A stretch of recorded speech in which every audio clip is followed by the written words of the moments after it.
Jai Hind.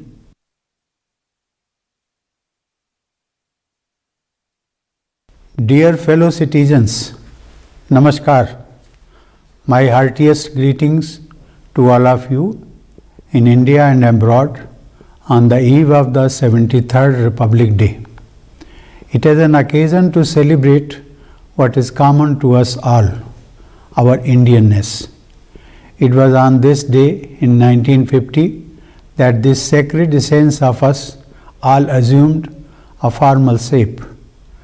That day, India was established as the largest democratic republic, and we the people put into effect a constitution that is an inspired document of our collective vision. The diversity and vibrancy of our democracy is appreciated worldwide. It is this spirit of unity and of being one nation which is celebrated every year as Republic Day.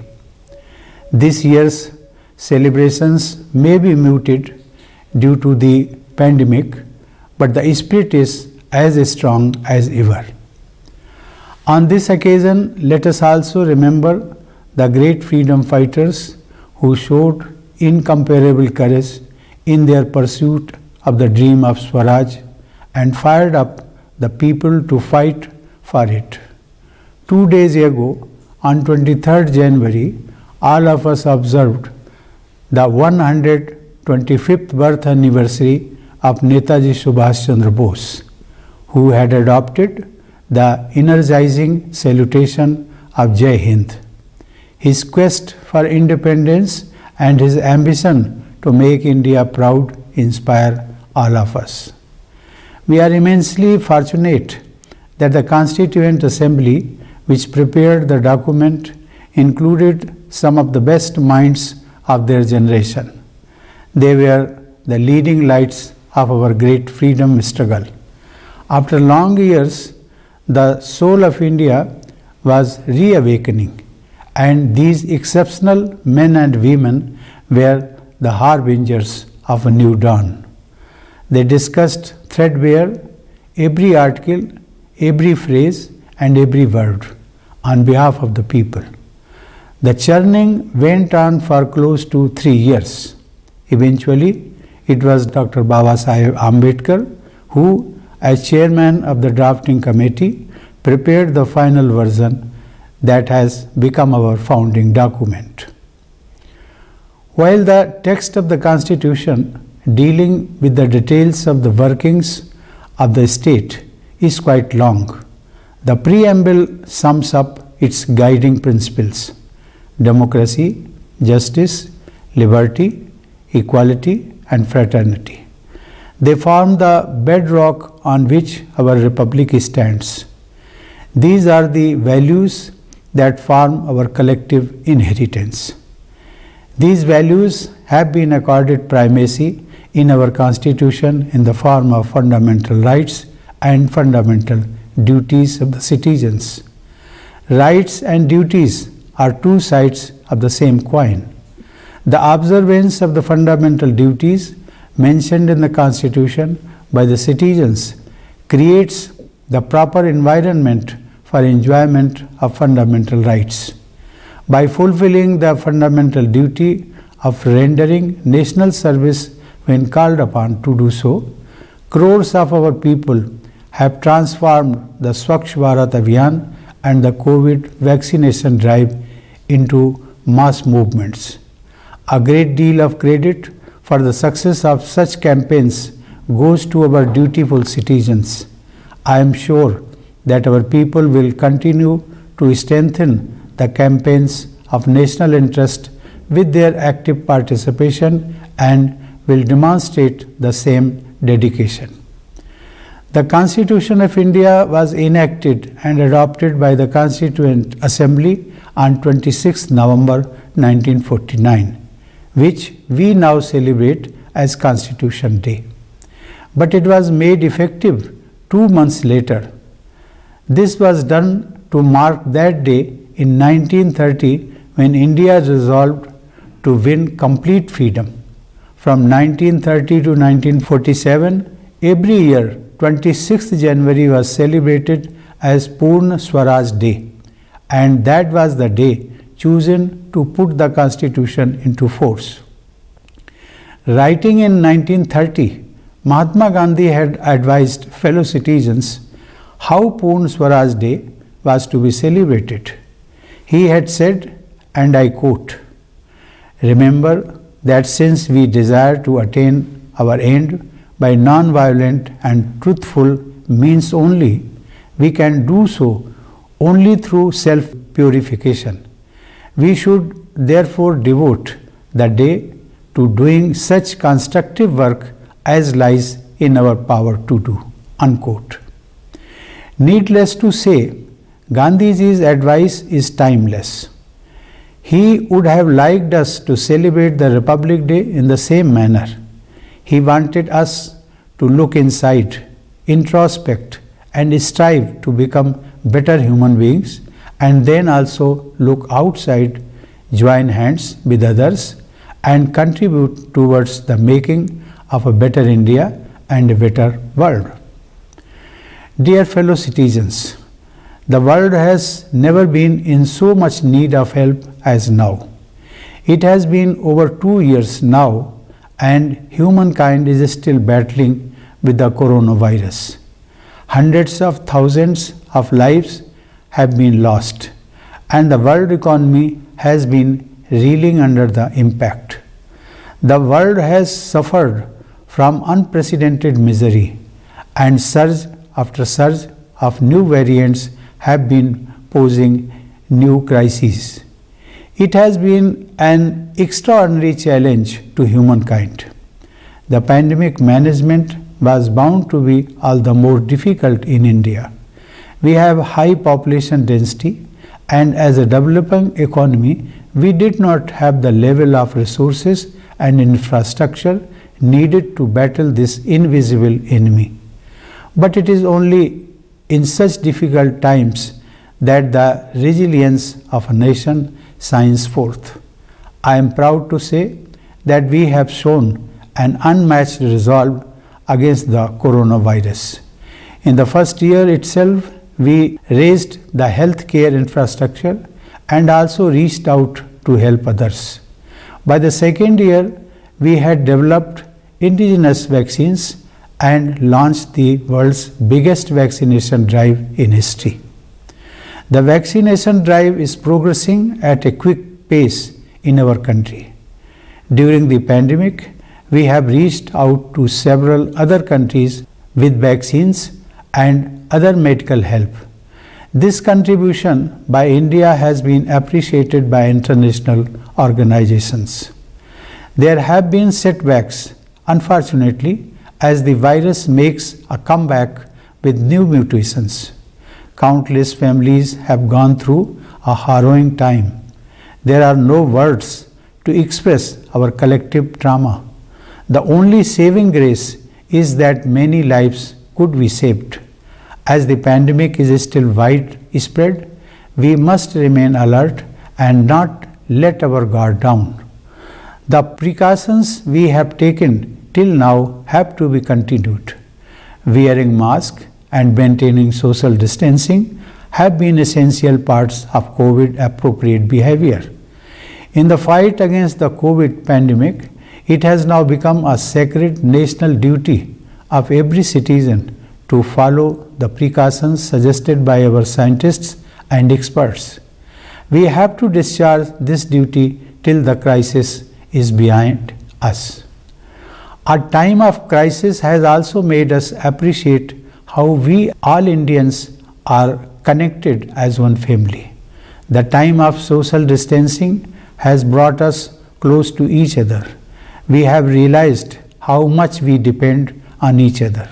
Doctors, nurses, and paramedics have risen to the challenge, working long hours in difficult conditions, even at the risk of their lives, to attend to patients. Others have kept the nation moving, managing supply chains and utilities. The leadership, policymakers, administrators, and others at the central and state levels have made timely interventions. Due to such interventions, the economy is on the move again. It is a testimony to India's spirit in the face of adversity that the economy is projected to grow at an impressive rate in this fiscal after going through contraction last year. This shows the success of the Atmanirbhar Bharat Abhiyan launched in the previous year. The government has shown relentless focus on reforming every economic sector and providing a helping hand wherever necessary. The impressive economic performance is made possible due to improvement in the agriculture and manufacturing sectors. I am happy to note that our farmers, especially young farmers with small holdings, are enthusiastically adopting natural farming. Small and medium enterprises have played an important role in providing employment to people and imparting impetus to the economy. Our innovative young entrepreneurs have set new benchmarks of success by making effective use of the startup ecosystem. It is a testimony to the success of our country's massive and robust digital payment platform that millions of digital transactions are being done every month. To reap the demographic dividend, the government has created the right environment with the national education policy that makes a perfect blend of traditional values and modern skills. It is gratifying to note that India has found a place among the top 50 innovative economies. It is all the more satisfying to note that we have been able to promote merit while also stressing upon all-round inclusion.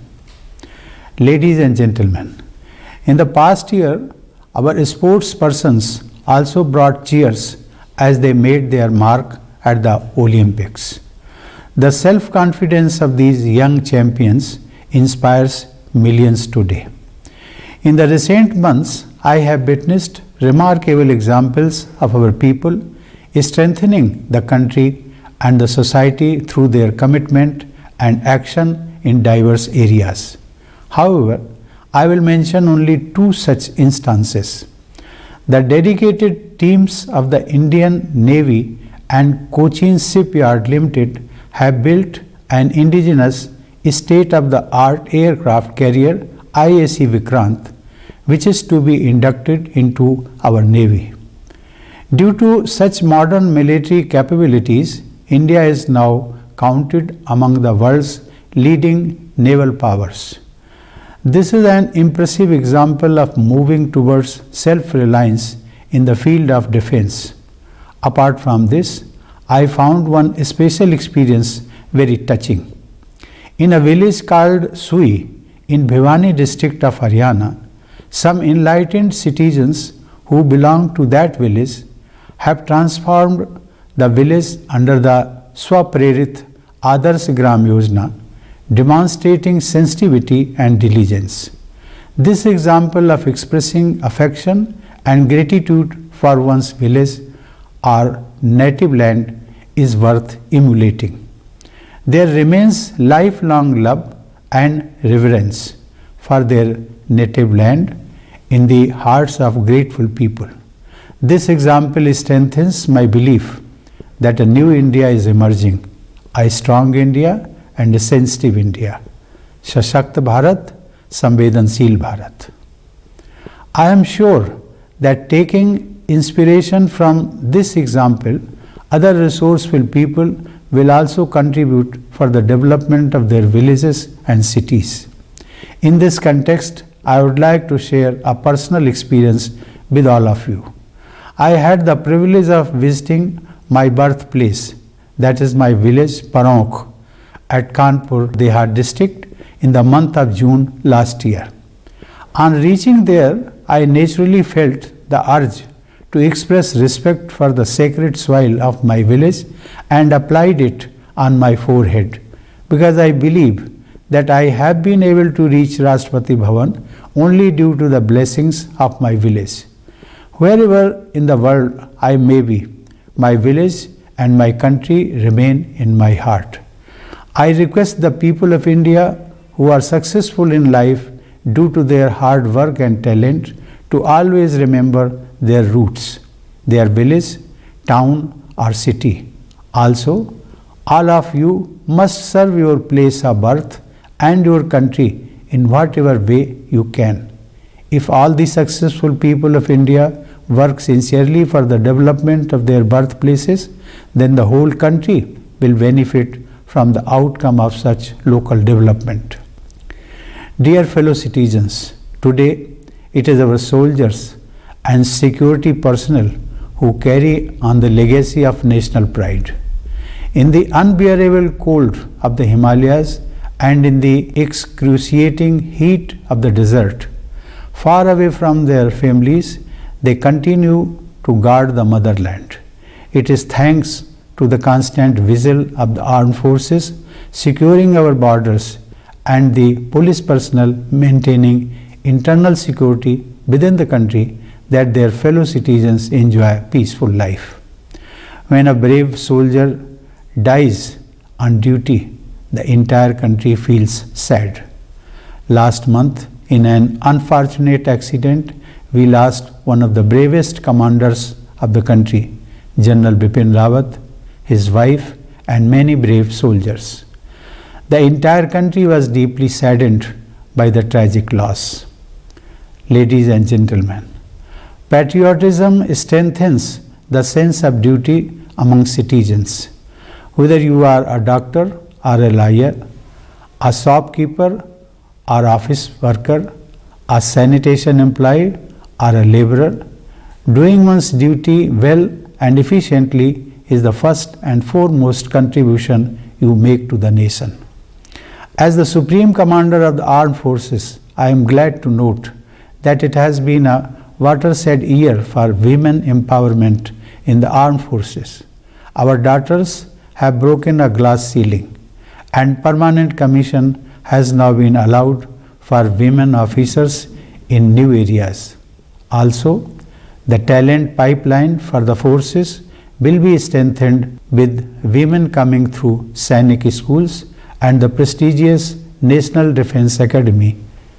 Consequently, our armed forces will benefit from better gender balance. I am confident that India is better placed today to meet the challenges of the future. The 21st century is turning out to be the age of climate change, and India has taken a leadership position on the world stage in showing the way, especially with its bold and ambitious push for renewable energy.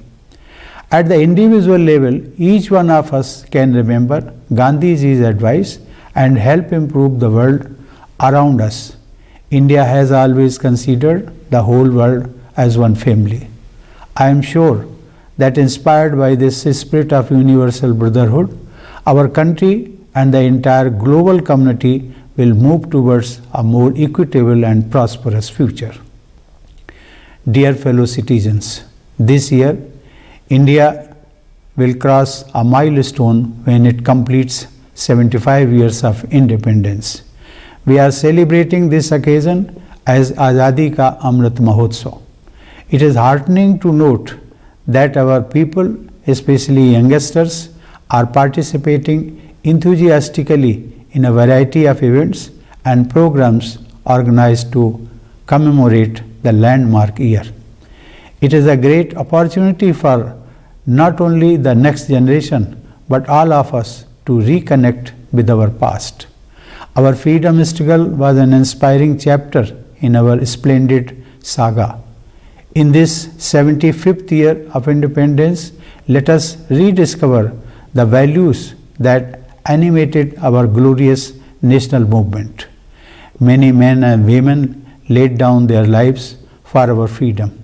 Our freedom fighters have suffered unimaginable torture and made countless sacrifices for us to enjoy the festivals of Independence Day and Republic Day. Let us gratefully recall their immortal sacrifices on the occasion of Republic Day. Ladies and gentlemen, India is an ancient civilization, but a young republic. For us, nation building is a constant endeavor. As in a family, so in a nation. One generation works hard to ensure a better future for the next generation. When we won independence, the exploitation of colonial rule had left us in utter poverty. But in 75 years, we have made impressive progress. New opportunities await the next generation. Our youth have taken advantage of these opportunities and set new benchmarks of success. I am sure that with this energy, confidence, and entrepreneurship, our country will continue to march ahead on the path of progress and will definitely secure its rightful place, befitting its potential in the global community. I once again wish all of you a happy Republic Day. Thank you. Jai Hind.